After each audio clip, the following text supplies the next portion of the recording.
വേഗം വരുന്ന നമ്മളുടെ കർത്താവായ യേശുക്രിസ്തുവിൻ്റെ തന്നെ നാമത്തിൽ എല്ലാവർക്കും സ്നേഹവന്ദനം. ഭിന്നതയുടെ നാളുകളിലാണ് നാം ജീവിക്കുന്നത്. മറ്റൊരുത്തനിലും രക്ഷയില്ല. നാം രക്ഷിക്കപ്പെടുവാൻ ആകാശത്തിന് കീഴിൽ മനുഷ്യരുടെ ഇടയിൽ നൽകപ്പെട്ട വേറൊരു നാമവുമില്ല എന്ന് വിശ്വസിക്കുന്ന വിശ്വാസികളുടെ ഇടയിലും ഭിന്നത ശക്തമാണ്. പ്രവൃത്തി 4:12. ഒന്നിച്ച് ആരാധിക്കുമ്പോഴും തിരുമേശയുടെ മുൻപിൽ വിശുദ്ധ കുർബാനയിൽ പങ്കുചേരുമ്പോഴും ഉള്ളിൽ കുടികൊള്ളുന്നത് സഹോദരനോടുള്ള പകയാണ്. പൗലോസിൻ്റെ പക്ഷക്കാരൻ, കേഫാവിൻ്റെ പക്ഷക്കാരൻ, അപ്പലോസിൻ്റെ പക്ഷക്കാരൻ, ക്രിസ്തുവിൻ്റെ പക്ഷക്കാരൻ എന്നൊക്കെ പറഞ്ഞ് വിശ്വാസികൾ അനേകായിരം സഭകളായി പിരിഞ്ഞിരിക്കുന്നു. പൗലോസിൻ്റെ ചില ചോദ്യങ്ങൾ വളരെ പ്രസക്തമാണ്. ക്രിസ്തു വിഭാഗിക്കപ്പെട്ടിരിക്കുന്നുവോ? പൗലോസ് നിങ്ങൾക്ക് വേണ്ടി ക്രൂശിക്കപ്പെട്ടുവോ? പൗലോസിൻ്റെ നാമത്തിൽ നിങ്ങൾ സ്നാനം പറ്റുവോ? 1 കൊരിന്ത്യർ 1:12-13 മങ്കീസ് പോയിൻ്റ് ഓഫ് വ്യൂ എന്ന ഒരു കവിത ഇവിടെ പ്രസക്തമാണ്. മനുഷ്യരുടെ ഇടയിൽ പ്രചരിച്ചു വരുന്ന ഒരു വാർത്തയെക്കുറിച്ച് 3 വാനരന്മാർ തമ്മിൽ ചർച്ച ചെയ്യുകയാണ്. മനുഷ്യർ നമ്മിൽ നിന്നുണ്ടായതാണ് എന്ന് അവർ പറയുന്നു. ഈ വാർത്ത നമ്മുടെ വർഗത്തിന് ആക്ഷേപകരമാണ്. നമ്മുടെ വർഗത്തിൽ ആരെങ്കിലും അവൻ്റെ ഭാര്യ ഉപേക്ഷിക്കുന്നുണ്ടോ? കുഞ്ഞുങ്ങളെ പട്ടിണിക്കിടുന്നുണ്ടോ? സഹോദരനെ അപകീർത്തിപ്പെടുത്തുന്നുണ്ടോ? തോക്കും കത്തിയുമായി ആരുടെയെങ്കിലും ജീവനെടുക്കുന്നുണ്ടോ? ഒരിക്കലുമില്ല. അതുകൊണ്ട് നമുക്ക് പറയാം, surely man did not descend from us. നിശ്ചയമായും മനുഷ്യൻ നമ്മിൽ നിന്നും ഉണ്ടായതല്ല. പരസ്പരം സ്നേഹമില്ലാതെ ഭിന്നതയിൽ കഴിയുന്ന മനുഷ്യവർഗത്തിൻ്റെ ഇന്നത്തെ അവസ്ഥയല്ലേ ഈ കവിതയിൽ വിവരിക്കുന്നത്. മനുഷ്യചരിത്രത്തിൻ്റെ ആരംഭം മുതൽ സംജാതമായ അവസ്ഥയാണ് ഭിന്നത. ഉൽപ്പത്തി 4-ാമധ്യായത്തിൽ വായിക്കുന്ന കായിൻ്റെയും ഹാബേലിൻ്റെയും ദൈവാരാധനയിൽ തന്നെ ഭിന്നതയാണ് കാണുന്നത്. ആരാധന കഴിഞ്ഞു വന്ന അവരിൽ സ്നേഹമല്ല, വിദ്വേഷമാണ് വളർന്നു വന്നത്. ഒടുക്കം സഹോദരനെ കൊല്ലുന്ന അവസ്ഥയിൽ എത്തി. നിന്റെ സഹോദരൻ എവിടെ എന്നുള്ള ചോദ്യത്തിന് മനുഷ്യൻ്റെ ചോദ്യം, ഞാൻ എൻ്റെ സഹോദരൻ്റെ കാവൽക്കാരനോ എന്നായിരുന്നു.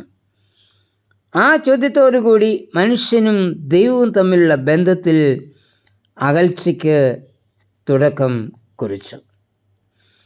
ഐക്യം ദൈവികമാണ്, അതേസമയം വിഭാഗീയത പൈശാചികവും ആണ്. വിഭാഗീയത ഉണ്ടാക്കുന്നത് സാത്താനാണ്. സാത്താനോട് എതിർന്നാൽ മാത്രമേ നമ്മിൽ അനൈക്യതയും ഭിന്നതയും ഉണ്ടാക്കുന്ന ശത്രുവായ സാത്താൻ മാറി നിൽക്കൂ. യാക്കോബ് 4:7. സാത്താനോട് എതിർക്കുകയും ദൈവത്തോട് അടുക്കുകയും ചെയ്യുമ്പോൾ മാത്രമേ എല്ലാവരെയും ദൈവജനമായി കണ്ട് ഐക്യതയിലും സ്നേഹത്തിലും വളരുവാൻ കഴിയൂ. യഹൂദ രാജ്യമെന്നും ഇസ്രായേൽ രാജ്യമെന്നും രണ്ടായി ഭിന്നിച്ചിരുന്ന ഇസ്രായേലിൻ്റെ ഐക്യത്തിനു വേണ്ടിയുള്ള ആഹ്വാനം യെഹെസ്കേൽ 37:15 മുതലുള്ള വാക്യങ്ങളിൽ വായിക്കുന്നുണ്ട്. ഞാനവരെ ഏകജാതിയാക്കും. ഒരു രാജാവ് അവർക്കെല്ലാവർക്കും രാജാവായിരിക്കും. അവർ ഇനി 2 ജാതിയായിരിക്കുകയില്ല, 2 രാജ്യമായിരിക്കുകയുമില്ല. അവർ എനിക്ക് ജനമായും ഞാൻ അവർക്ക് ദൈവവും ആയിരിക്കും. യെഹെസ്കേൽ 37:22-23 വാക്യങ്ങൾ.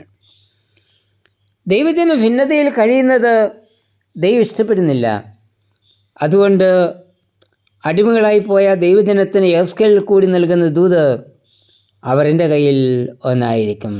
യെഹെസ്കേൽ 37:20. ദാവീദിൻ്റെ കാലത്ത് ദേവാലയം ഉണ്ടായിരുന്നില്ല. യഹോവയുടെ പെട്ടകം സ്ഥാപിച്ചിരുന്ന കൂടാരം ആയിരുന്നു ജനത്തിൻ്റെ ആരാധനാ കേന്ദ്രം. ആരാധനാ കേന്ദ്രം അവരെ യോജിപ്പിച്ചിരുന്നതിനാൽ വിഭാഗീയത ഇല്ലാതെ അവർ ആരാധനയിൽ പങ്കുചേർന്നിരുന്നു. യഹോവയുടെ ആലയത്തിലേക്ക് പോകാം എന്നവരോട് പറഞ്ഞപ്പോൾ ഞാൻ സന്തോഷിച്ചു എന്ന സങ്കീർത്തനം 122:1 പറയുന്നത്. ആരാധനാലയത്തിലേക്ക് പോകുന്നത് നമുക്ക് സന്തോഷിപ്പാൻ കഴിയുന്നുണ്ടോ? ആരാധനാലയങ്ങൾ വിഭാഗീയത വെടിഞ്ഞ് ജനം ഐക്യതയിൽ കഴിയുന്ന കേന്ദ്രമാകണം. സന്തോഷത്തിൻ്റെയും സമാധാനത്തിൻ്റെയും സ്നേഹത്തിൻ്റെയും സന്ദേശങ്ങൾ ആലയത്തിൽ ഉയരുകയും തമ്മിൽ അവ അനുഭവിപ്പാൻ സാധിക്കുകയും ചെയ്യണം.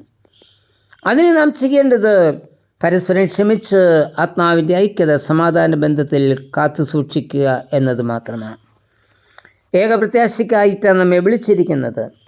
ശരീരമെന്ന്, ആത്മാവെന്ന്, കർത്താവ് ഒരുവൻ, വിശ്വാസമെന്ന്, സ്നാനമെന്ന്, എല്ലാവർക്കും മേതിയുള്ളവനും എല്ലാവരിലും കൂടി വ്യാപരിക്കുന്നവനും എല്ലാവരിലും ഇരിക്കുന്നവനുമായി എല്ലാവർക്കും പിതാവും ദൈവവുമായവൻ ഒരുവൻ മാത്രമാണ്. എഫെസ്യ ലേഖനം 4:3-7 വരെ.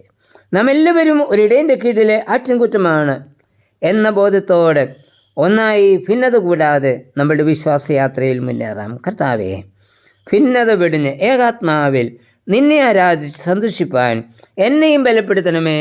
ആമേൻ.